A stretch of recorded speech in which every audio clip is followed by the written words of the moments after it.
Hello, ladies and gentlemen, and welcome back to Let's Play Third Odyssey Back to the Motherland. Continuing on with our colonization of the New World and attempting to build a Roman Empire in exile over here. Major events from last time included colonization of a couple of provinces and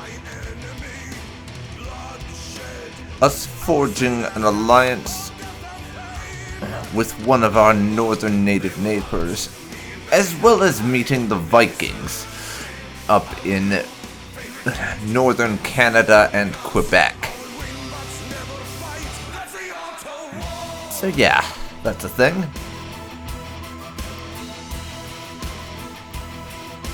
We're currently busy colonizing Odessos here, which has 56 people living in it right now, and we still don't know what its trade good will be.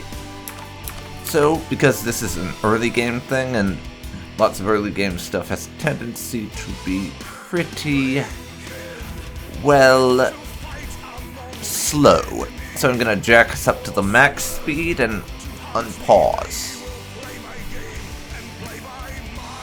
The other big thing is that we have very recently just managed to come around to the point where we have our army at half maintenance and are establishing a colony, yet are still turning a profit.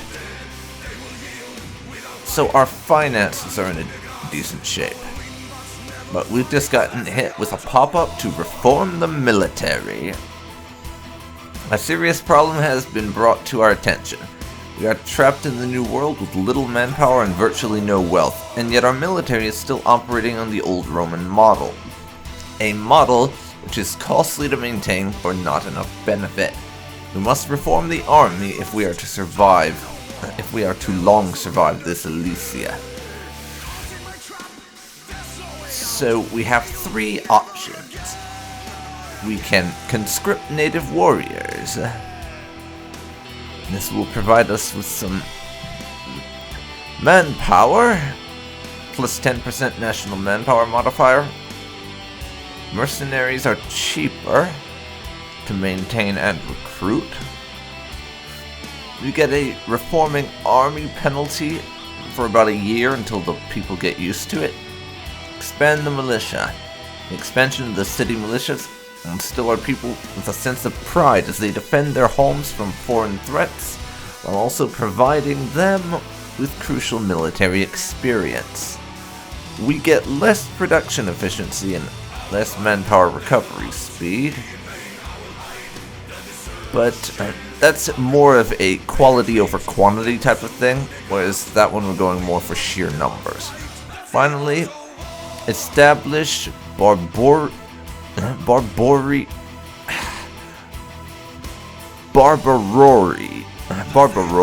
Janissaries. I don't know why I had such trouble with that word, but yeah, establish Barbaroi Janissaries.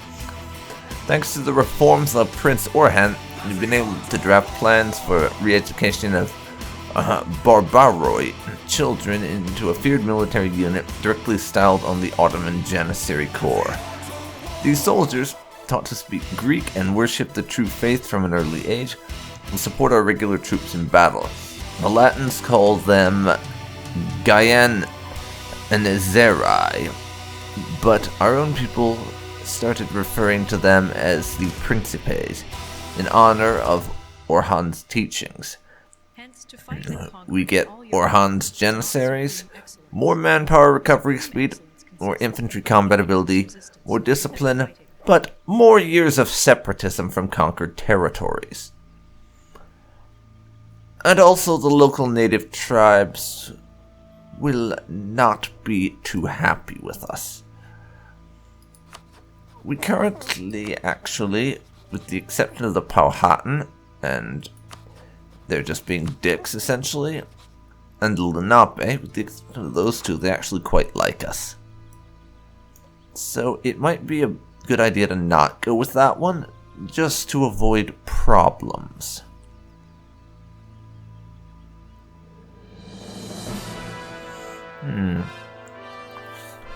As someone whose playstyle usually revolves around throw numbers at a problem until it goes away, I'm tempted to just conscript native warriors, which, ironically, we don't lose opinion for doing that.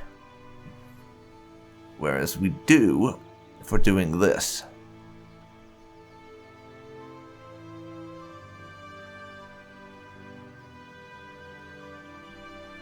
That's curious.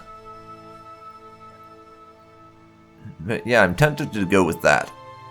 There's a reason why it's a running joke with me that my strategy in most of this type of game is we have reserves, attack! We have more reserves, attack again! There's a reason why I've had that joke going for a long time. So conscription would fit my typical strategy, but maybe I should establish the Janissaries just to make things more interesting. Besides, those local tribes that currently don't like us or just barely tolerate us, they're never gonna like us anyways, so what does it matter? So maybe I should establish this. Actually, no, screw it. I'm gonna conscript the native warriors. It's the way I usually play, and I am going to continue that theme. Conscription it is, then.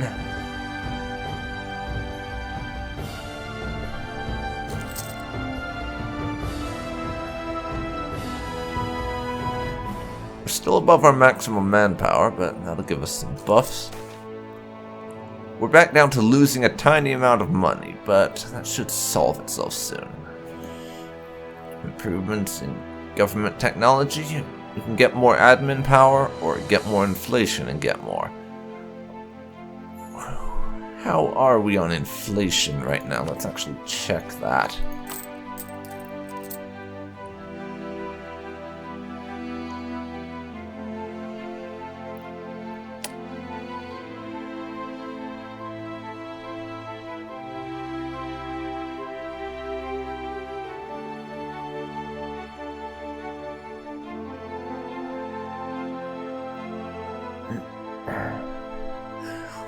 I don't see anything indicating there's any real inflation for us at the moment, so I think we're fine to just spare no expense for the time being.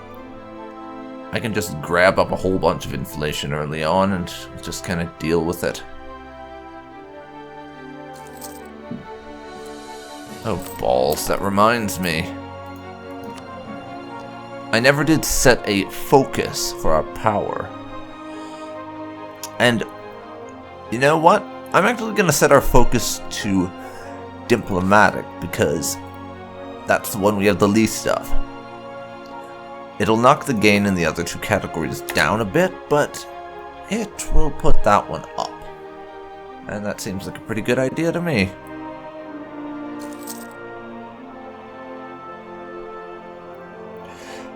And as I was saying, we are technically losing money right now, but it's such a minuscule amount that it might as well be just a flat gain of 0. Really. 0.04. That's just not worth it. It's just not.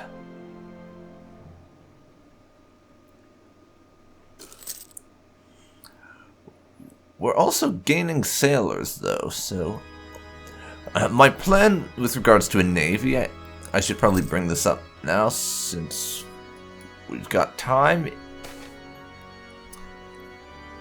My plan with regards to that is that once we've got ourselves established and have a decent economy, I'm planning on building some light ships and starting on protect trade in a nearby region to boost our income. That's one of the ways I like making money, is just sending a whole bunch of trade ships around for stuff. Besides, it would make sense, given where we are located. Advancements of the Dynatoi, or Dynatoi, I'm not really sure. The state is not the sole source of influence in our country. Over the last few decades, a charismatic champion of the Dynatoi has successfully managed to increase the power of the leading families over most of the institutions of our country. Contacts and privileges can be powerful things, especially combined with ambition. They gain 10 influence, moving them up to 35, which isn't all that much. We have to watch their influence to make sure they don't get too much power and start doing what they want and damn what the state would like or something. But it's not too big a worry right now. Still got a ways to go before we can pick up any technologies, but oh well. The court factions are influencing our ruler.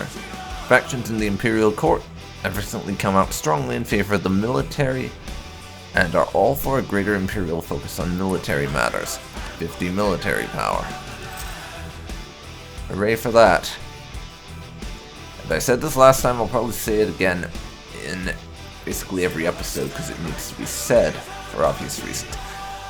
If you've just come here to bitch about how mana in EU4 is terrible and makes it an awful game, shut up. I don't care.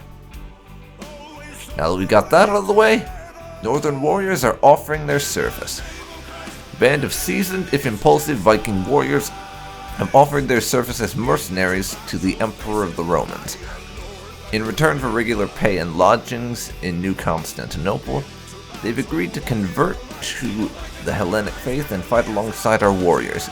With some training and a lot of gold, they should become fine warriors in Imperial service. It would take us half our money, but we would get Varangian Quarter until the end of the game, increasing our manpower by 30,000, local manpower modifiers and local defensiveness, or we just tell them to piss off. 10 army tradition and 5 prestige. I think we want them. We're trying to establish a foothold in a hostile region, so more manpower and the ability, a better manpower modifier is excellent, and half our money we'll make it back in time once we've established things all over again, so we need all the soldiers we can get in this strange new world. Plus, it would make sense. We don't have the manpower to really raise additional forces ourselves right now, so this is an appropriate way to do things.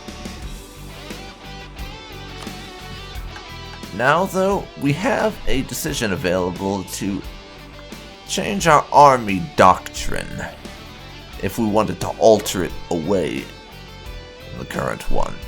We'd have to deal with that same sort of penalty as before, but not a big deal.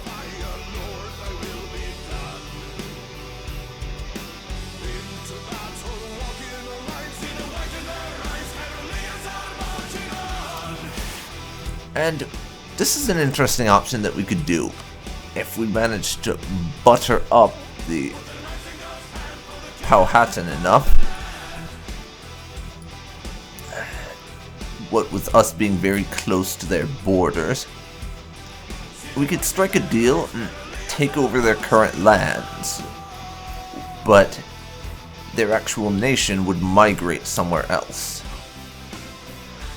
And we could just keep doing that and pushing them back and back and back, and it's a really cool thing that you can actually do if you're playing in the new world, and I kind of like that.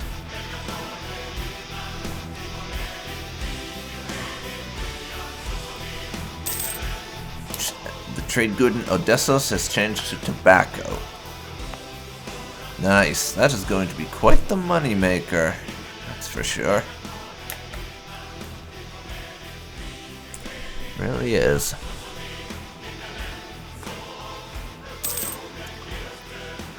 And I know I mentioned this in the last episode, but I just gotta say, the optional music add-on for Third Odyssey is just the best. I love it. It's just so incredible. The music's just great. You're probably hearing it right now, but that's just awesome. We can now invest in military technology. We get the Pike Square Tech. That will increase our land morale by 0.5. Give us military tactics plus 0.25. And to be honest, I've never really understood what exactly military tactics does. Probably gives you some boost to your ability to fight and such, but I'm not entirely sure what tactics does in terms of the actual tangible mechanical benefit. I might go on the wiki a little bit later and actually look that up, because I've never been too sure about that.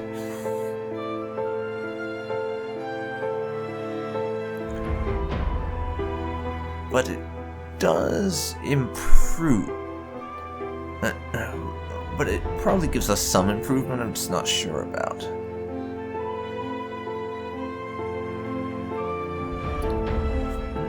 Pike Square. Throughout the Middle Ages, cavalry's dominance was being challenged by disciplined pikemen.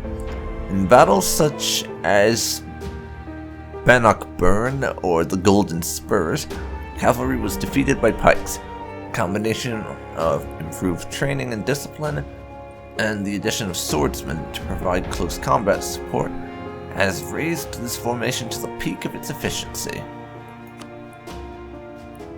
Cost us 934 military power.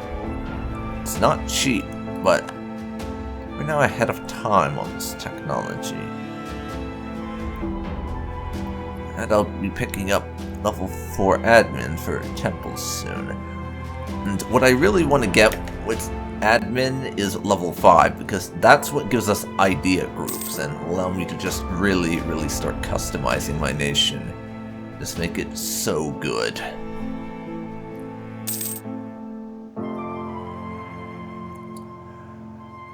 We're now making a full 0.1 gold per month, rather than the 0.04 we were before.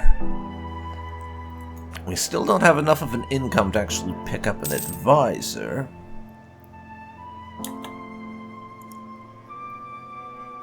But that's not too big a deal, honestly.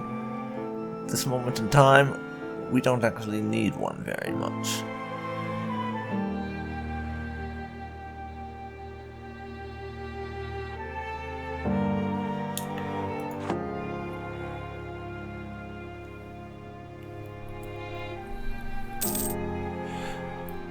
Our colony in Odessa is about halfway established.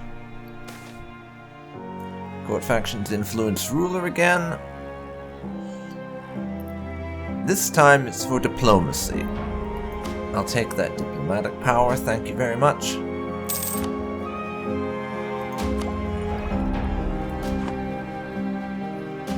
But yeah, that penalty for having not embraced the institution of the Renaissance is creeping up here, but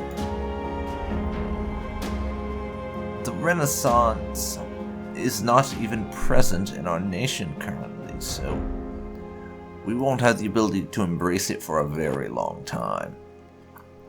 Agricultural Revolution. We've managed to increase our agricultural production by implementing new farming techniques for plantations, irrigation, and land properties organization, and thereby bring higher tax income to our state.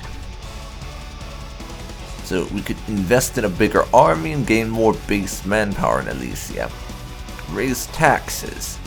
Gain 1 base tax, or our manufacturers will benefit and gain 1 base production.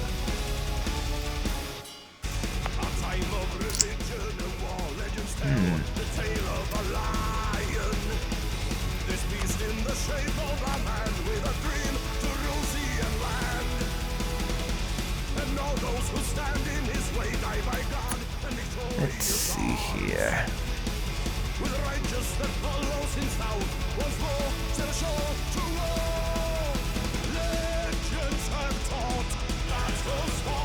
Lion has no fear at heart. Lion come forth.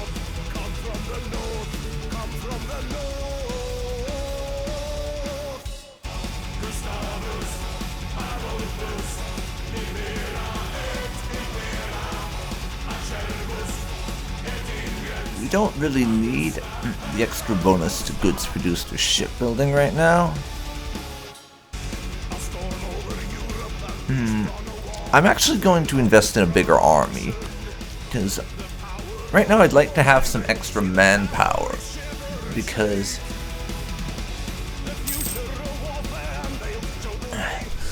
we really don't have a lot of it, and eventually we're going to have to start expanding against the natives.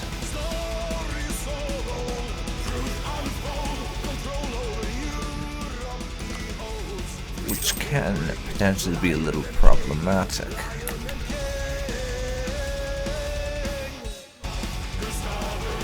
That was actually one of my ideas when it came to this alliance. I want to butter these guys up enough that they like me enough to accept vassalization. Unfortunately, they have a bigger economic base and military than us right now, so we're not in any shape to do that for a long time yet.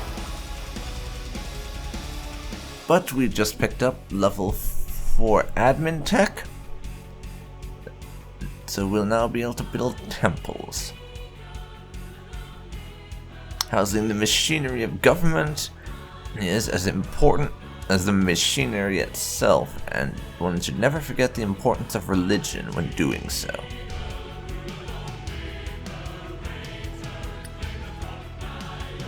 That will also... Oh, we already have the ability to support rebels. Derp, that's just unlocking the ability to have temples. And as it says, level 5 will unlock idea groups, but it's gonna be a while before we get that. Diplomatic technology is next on the list. And just based on where we are and the fact that not a lot of institutions are going to spread at a very rapid rate, is probably going to mean that our technological growth will be a bit on the slow side for a very long time, and you should expect that. There won't be a whole lot of technological growth or anything.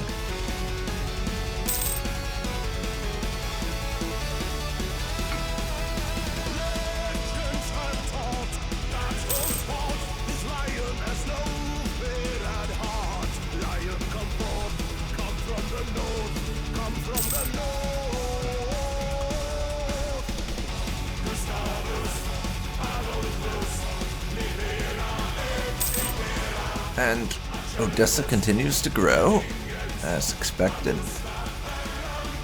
Greek fire. Reserves running low. Oh, that's not good. Our decision to bring the documents required to recreate our legendary Greek fire, thus during our flight, has proven a fruitful one.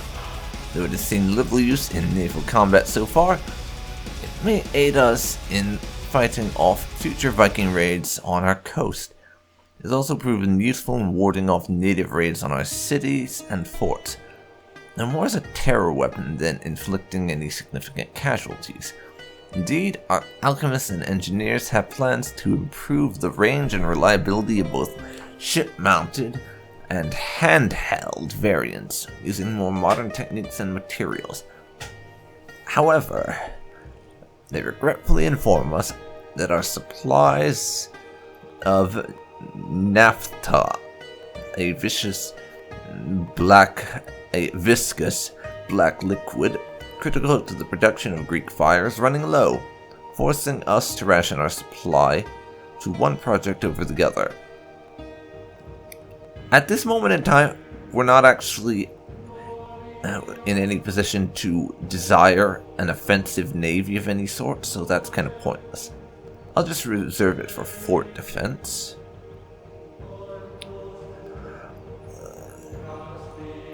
Plus 30 defense and plus 20 garrison size. Nice.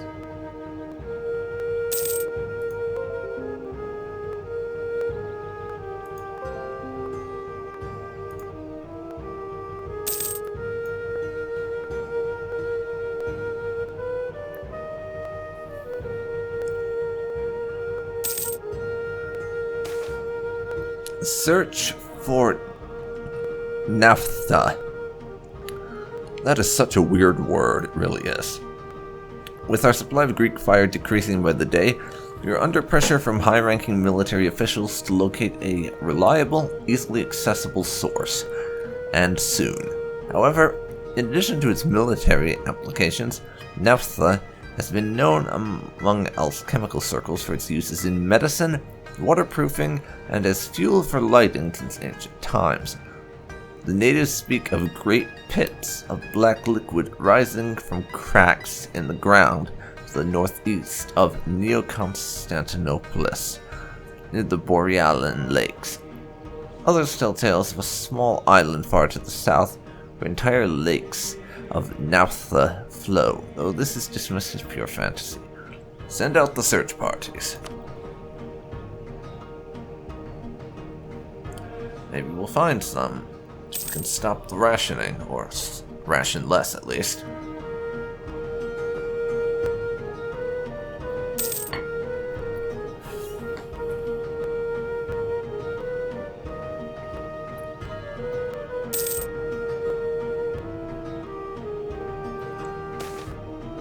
Court factions influence the ruler again. It's 50 diplomatic power. Nice.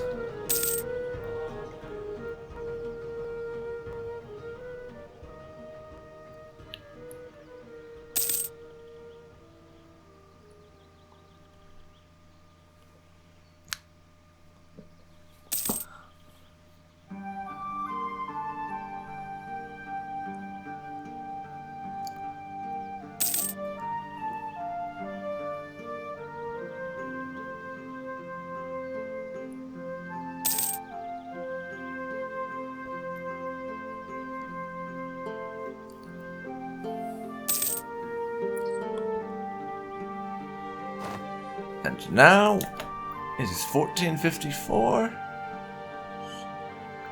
and the game is nagging me to change my army doctrine. How about no? I'm quite happy with the current army doctrine, actually. So I'll keep it as is. Our colony Odessa is also nearly finished, and the bourgeoisie are requesting privileges. The bourgeoisie class has grown increasingly resentful of the power of the noble families, and particularly their lack of opportunities in the higher ranks of the government. Their only route into power is to marry into poor but well-titled noble families, or pry open positions in government circles. Grant them privileges. I mean, what could possibly go wrong? Clearly, it'll be fine.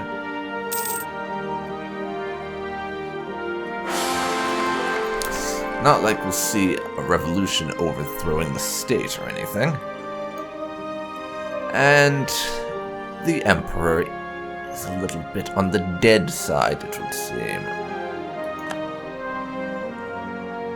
Meaning we've just lost stability.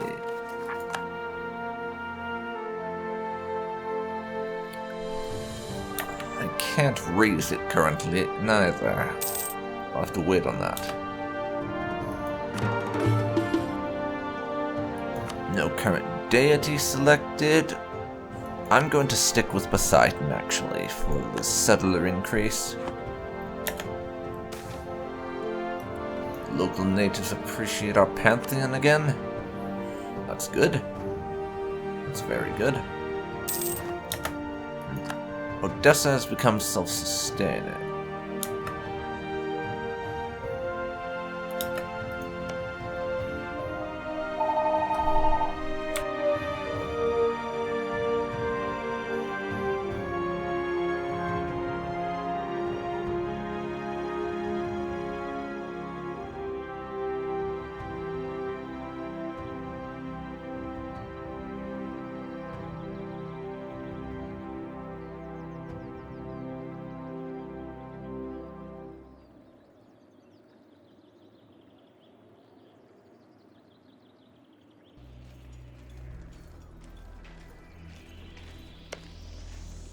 If you know the enemy and know yourself, you need not fear the result of 100 battles.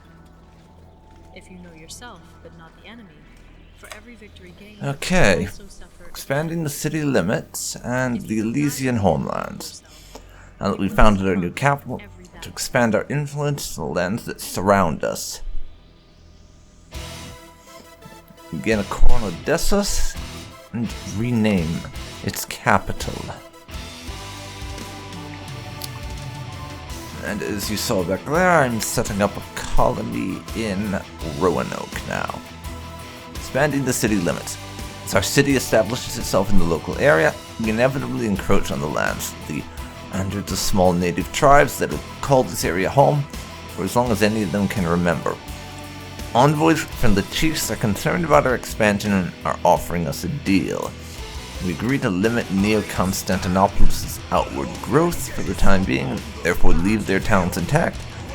They're willing to provide our people with some men and resources. Alternatively, we could just take their land for ourselves.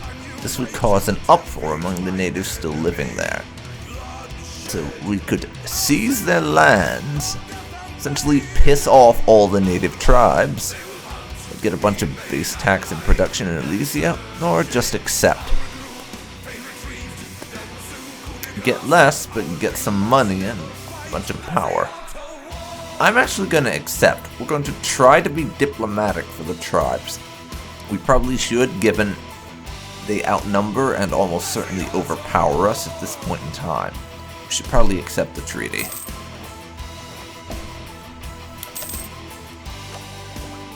And I will upgrade our diplomatic technology 1 level. Increase the trade range. Can build marketplaces. And yeah. That'll do it. And I can raise our stability back up from -1 to 0 again. I would like to get it above that, but not really an option. And we have the colony of Icos coming in now. And gifts from the locals.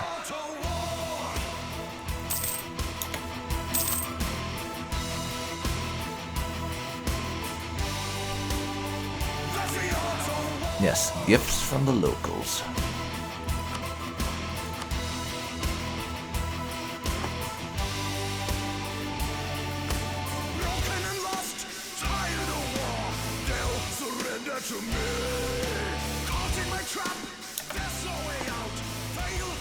Okay.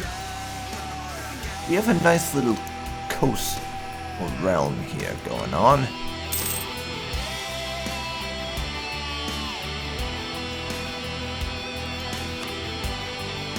Would be nice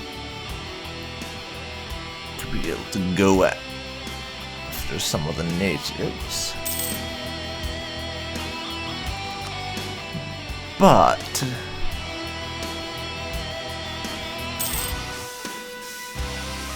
we can expand peacefully for the time being, so there's no reason to start anything. And I'm now up to making half a gold every month. Nice. We've also renamed Roanoke to Icos, which is totally unrelated, but I wanted to mention it anyways.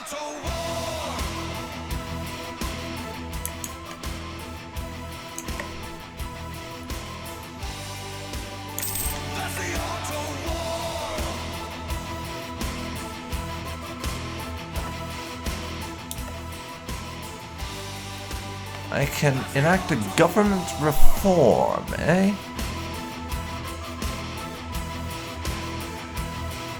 Tier 2. There's a reform available. We can either strengthen or curtail noble privileges. If we curtail them, we're basically saying nobles have too much power, and that will reduce the Dynatoy influence by 10% and increase our taxes by 10%.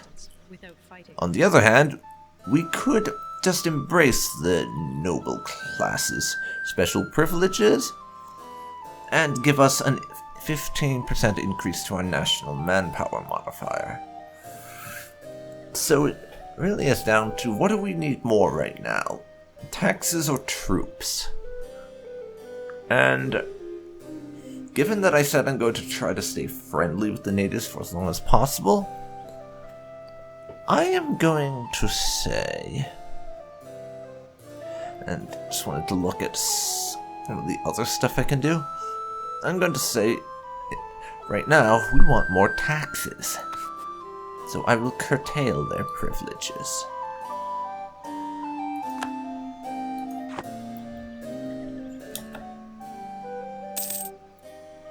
It's not a massive increase, but it is more money.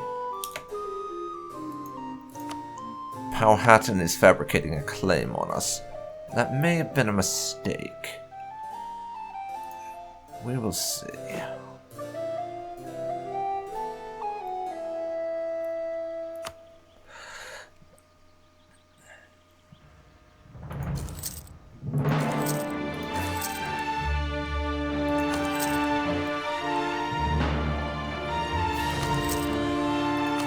I'm also going to recruit a few more troops for the army. I may have to lower the maintenance later on, but if people are fabricating claims on us, then we need a bigger army to be able to protect ourselves.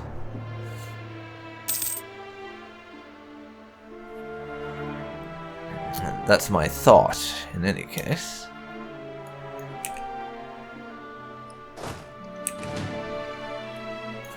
So we'll go up to 7,000, I believe.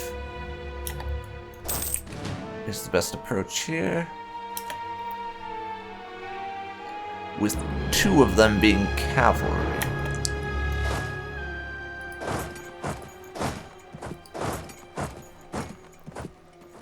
Now, you can move in over there. 6,000. Yeah, now we are losing 1.5 gold every month, thanks to the newly enlarged army, and I have too much cavalry, apparently. So,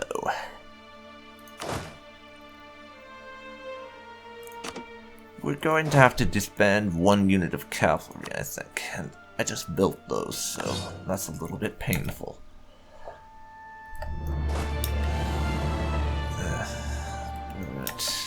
Yeah. Half a gold every month being lost. 6,000 men in the army now, though. That should help.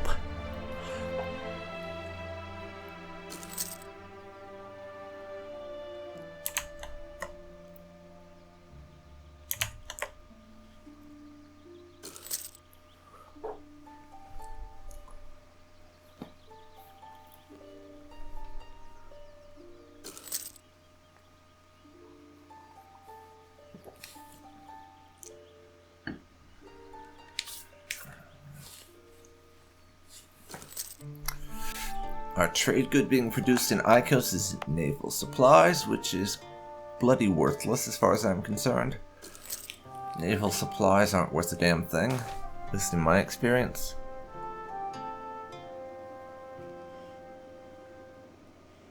No, you can't have your bloody privileges this time. I gave them to you last time. Piss off.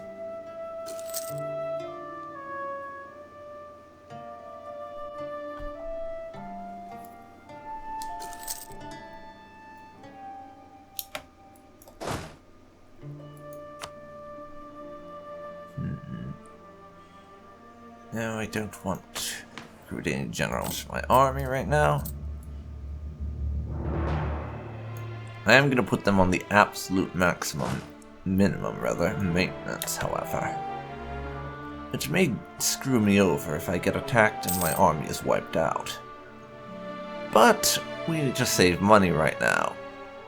The army is a pure deterrence measure.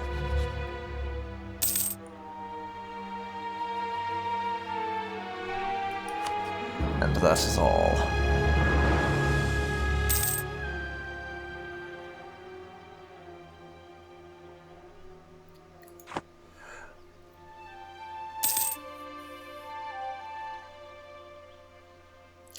Nothing more than that. It exists to deter foreign attackers.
Alright, nice and peaceful start, just how I like it. And I can just hear a bunch of people in the comments shouting at me about how peace is boring. And we kicked out one of Powhatan's spies. Piss off, guys. Really.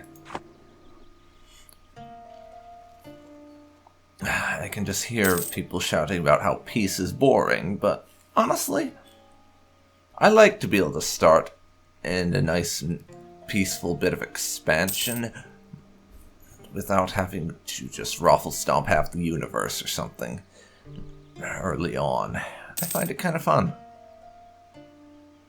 Plus, I just really sort of like this mod. And the exiled Roman Empire thing we got going on is pretty cool, I think. But maybe that's just me and I'm objectively wrong or something. Feel free to shout at me for being a noob at this game, by the way. Because I'm sure I am.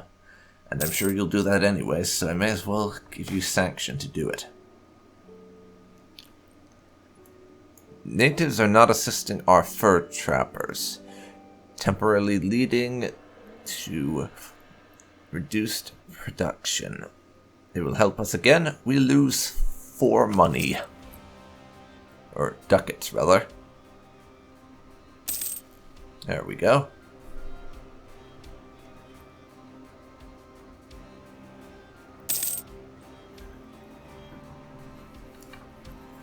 And our colony at Icos is just about done. In fact, it'll probably be finished before 1459 rolls around. It almost certainly will be. Which is very nice, because then I can do what I said I was going to do before and colonize Moritok here to have a link on the mainland that doesn't rely on crossing a little strait there to get from New Alexandria to Ivos. That's going to be very nice indeed.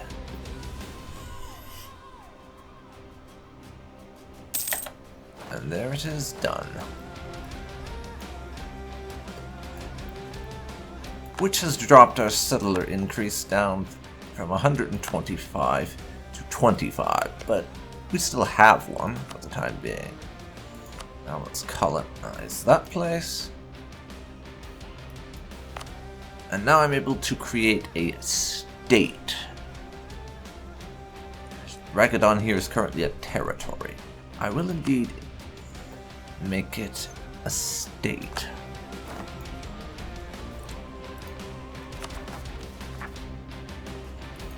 And core said state.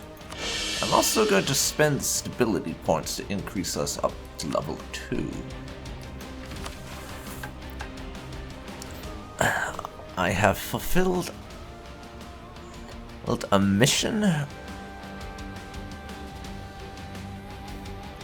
Which one is this again? Stability at least 1.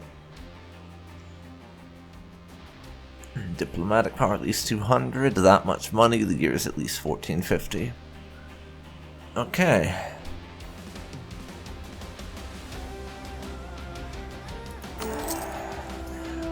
We lose some stuff. But Elysia gets a local center of trade and a merchant estate.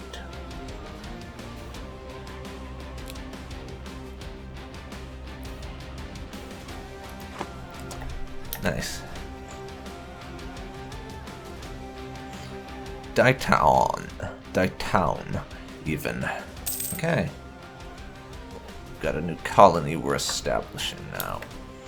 How does Powhatan feel now that they're completely surrounded by us? You know what? I'm actually going to start trying to improve relations with Powhatan because of a certain thing that we might be able to do at some stage. I'm sure it'll show up again when it's relevant. But that decision that's going to let us have them relocated somewhere more convenient for us, essentially. Now we're making 1 gold every month with the colony going on. Let's raise the army maintenance to about there. We'll have our army on about half maintenance so that we can respond to any threat, yet still be making a profit. It's a good position to be in. And Varangians are rampaging through the capital, apparently. This is bloody wonderful. It seems that members of the Varangian Guard have had too much of a good time and are currently roaming the streets of Nea Constantinopolis, setting fire to buildings and harassing the locals. If they are not contained quickly, it may cause extensive damage to a number of important guild production buildings located in the area. However, their usefulness in battle may be worth overlooking their antics just this once. We could let them tire themselves out, lose a bunch of production efficiency, or send in the city guard. And we get a revolt in the capital. Honestly, given the fact that the number of rebels would be larger than my current standing army, I think it might be better just to let this lie for now. We'll take the production efficiency hit for now, and we can just deal with it, essentially.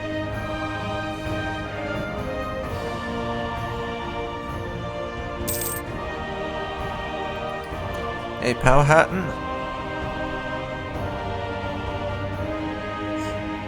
Their government doesn't allow for royal marriages, apparently. I would have offered a royal marriage to move the opinion thing along, but they're not interested. Still, we'll work on improving relations in the hope that I can convince them to relocate.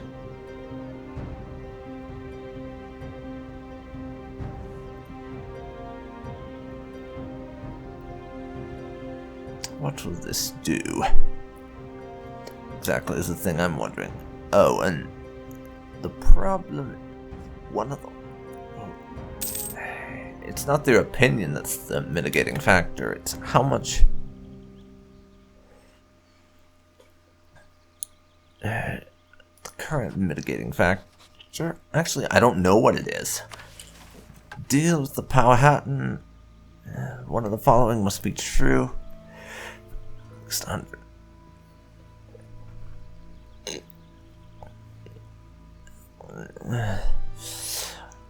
I think it must be that Yeah, their opinion of us has to be at least 100. That's the only thing blocking it right now. So once we get to that,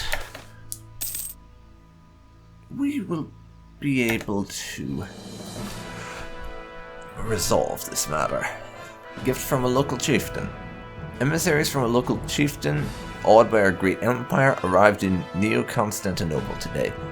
Wishes to ally with the great emperor, but fears he has no gift worthy of our stature. He offers the greatest gift his clan can offer you, the hand of his youngest daughter, a most beautiful creature, even to our standards. She looks away shyly, but you caught a glimpse of the sparkling in her eyes. Officially, you are already married, but nothing is to say the gods don't abide polygamy. After all, Zeus himself would be quite the fan of such a notion. Yeah, that is true. I mean, if you look at the myths, just it's the amount of people that Zeus ended up sleeping with in Greek myths is quite astronomical, really.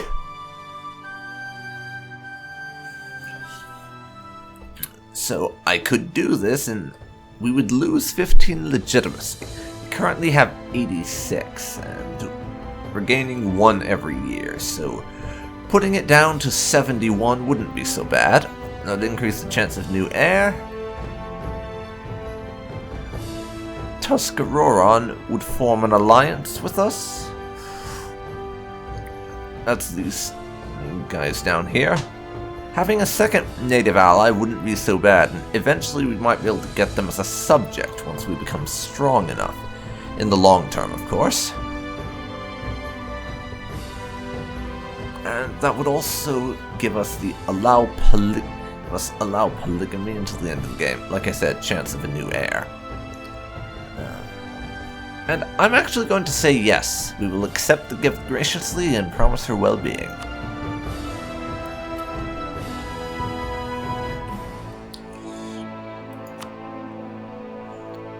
So there's our second ally.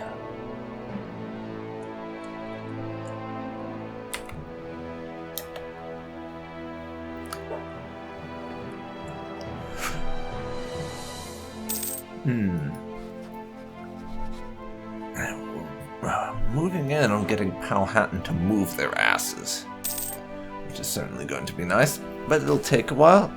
As I said, we need their opinion above 100, and we're only just about getting it in the positive. Grant export licenses. X special revenues, blah blah blah. Apparently, rejecting that would cause Powhatan to dislike us more, so we're going to have to grant it. For diplomatic purposes, of course. That knocks them up to +9. And now we might be able to get that deal soon. We've also discovered a source of naphtha. With the help of native pathfinders, our explorers have discovered a series of naturally occurring wells in Elysia, situated along the banks of a local creek. It seems that the local Barbori have been using the substance to waterproof their canoes, as well as for medicinal purposes for centuries. And as such, while there's more than enough to suit our needs, it may be prudent to locate another source if we are to safeguard the future production. We must settle there immediately. And that will cause us to discover whatever that place is, which is up there. So, it's going to take us a little while before we can get to it, and we'll have to conquer Piscataway before we can do that, and they have quite a lot of allies. Native assimilation in Diteon. This is the first native assimilation we've gotten this entire playthrough, I believe. Some of the local natives have been assimilated into the colony's population. The additional population, we have a lot more faith in the feasibility of Dieton. Gains 100 population, so we're up to 228 people there.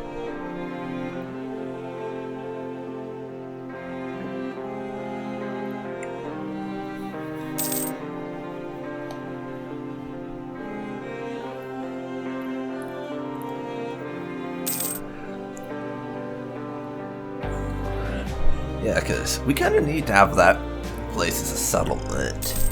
It gives us a land route between the two parts of our empire and surrounds the Powhatans, who are going to have to live in the center of our territory or move. My personal preference for it is move, but we will see. We will see. And getting them to move may be a little tricky since they probably won't like it. It is their ancestral lands after all, and they're not going to be too fond of some foreigner coming in and telling them, hey, we want your lands, get out. Which is effectively what we would be doing. The Powhatans are also fabricating a claim on us. So they want some of our lands. Yeah, how about not?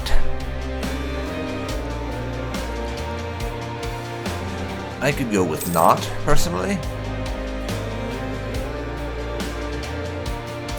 But that's just me. I'd rather you didn't have my lands. And we're producing fur there. We's in the money, yo. And I am aware that the icons for the trade goods here appear to be a bit borked. I'm not really sure what's up with that, but I'm just sort of going to deal with it for the time being, I think.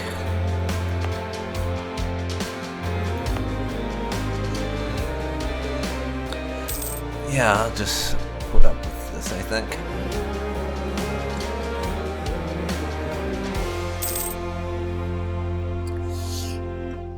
Oh, we've capped our improved relations. We're going to have to do this by being patient with them, it looks like. And that's going to go down.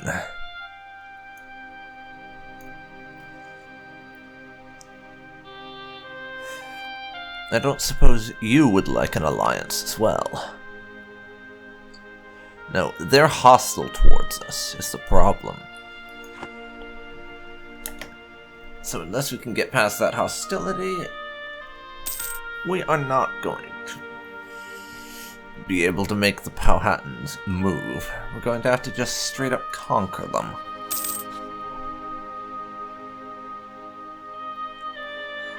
Their alliance with the Lenape is also a problem.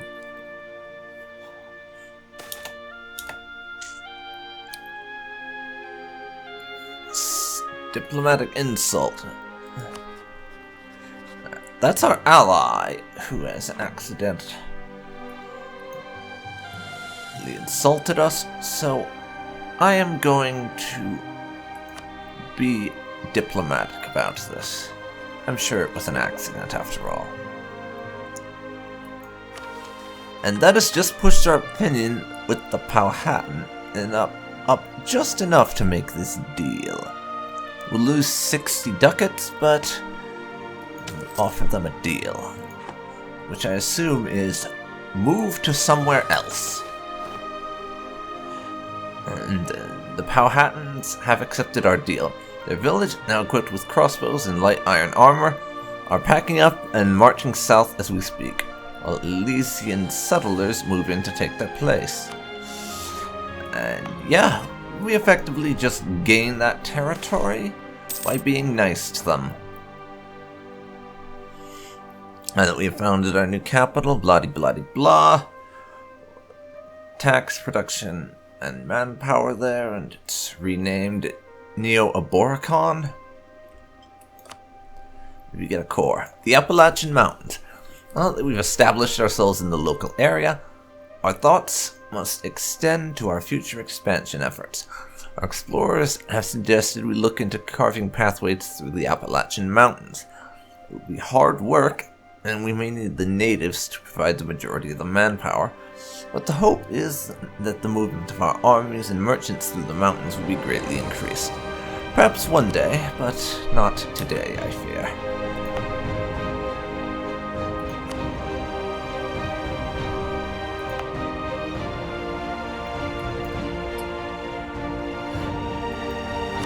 We do have some separatism there, though, so we'll have to keep an eye on that.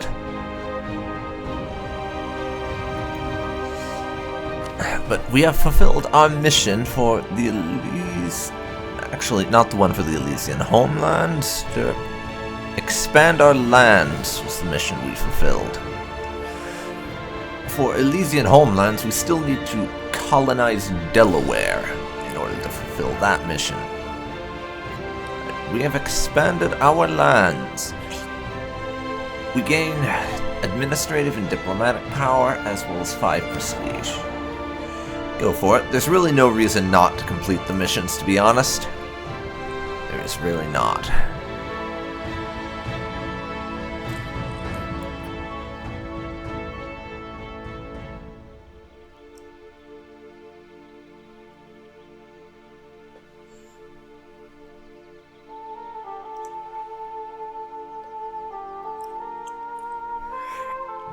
Expand Elysia.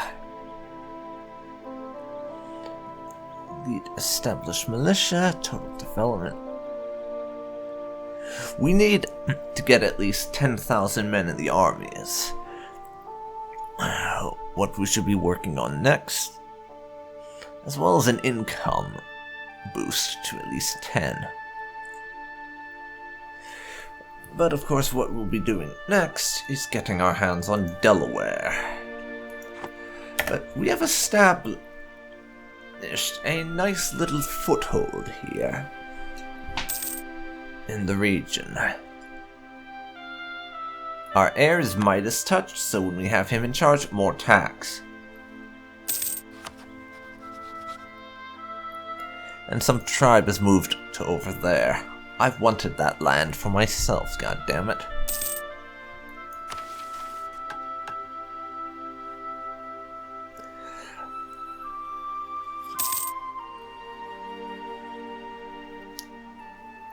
That's annoying. I wonder if it's possible to make deals with other native tribes, by the way, or if it's exclusive to the Powhatan. I suppose we'll see soon enough. We will indeed see.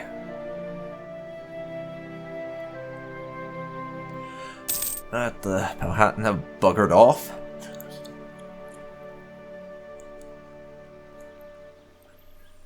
So we have their lands for ourselves. Even if the local population is a little bit upset with me for that.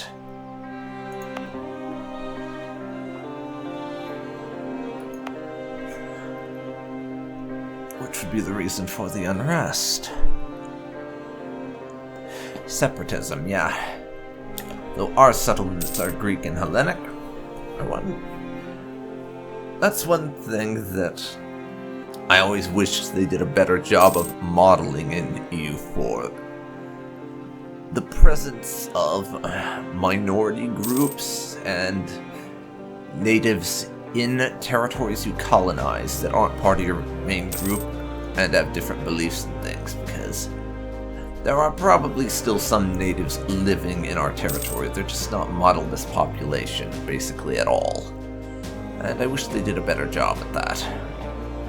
Oh well, wishes and fishes and all that.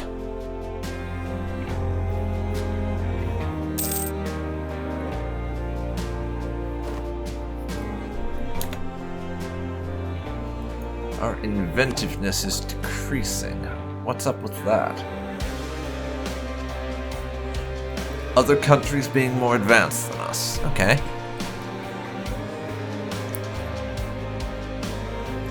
Yeah, we are kind of lagging behind in technology a bit. Just based on the whole Renaissance thing. For the most part.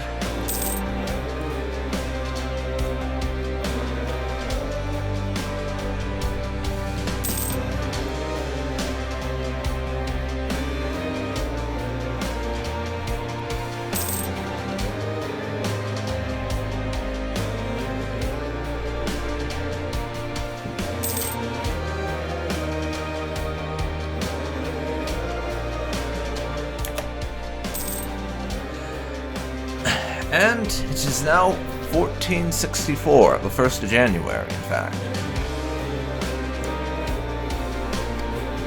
And with that, I think we've reached a pretty natural stopping point for this episode. I hope you enjoyed our little bit of Imperial land grabbing as the Elysian Empire, and I hope you'll join me next week for some more expansion, trying to be nice to the natives where we can, and essentially growing our military and economic base to the point where we can stop tiptoeing around the locals and just begin my favorite phase of ruffle stomping them en masse, as we really should be doing. See you then, everyone.